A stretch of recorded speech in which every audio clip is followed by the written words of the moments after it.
হচ্ছে গ্রুপ মেয়েদের ভিতর বাহির, খুবই উপভোগ্য এবং চমৎকার খেলা। গ্রাম বাংলার ঐতিহ্যবাহী একটা খেলা। বাচ্চাদের শিক্ষার্থীরা প্রতিযোগিতারা খুবই উচ্ছ্বাসিতভাবে অংশগ্রহণ করছে। অনেকটা সময়ের প্রয়োজন, কেননা যারাই অংশগ্রহণ করছে সবাই খুব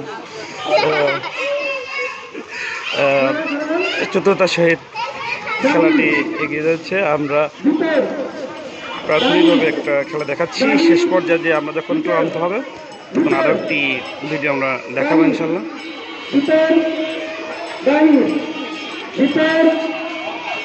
দেখতে পাচ্ছি সকলেও আনন্দপূর্ণভাবে খেলা উপভোগ করছে। খেলায় গিয়ে ভিতর বাহির আর একজন প্রতিযোগী বাদ হয়ে গেল।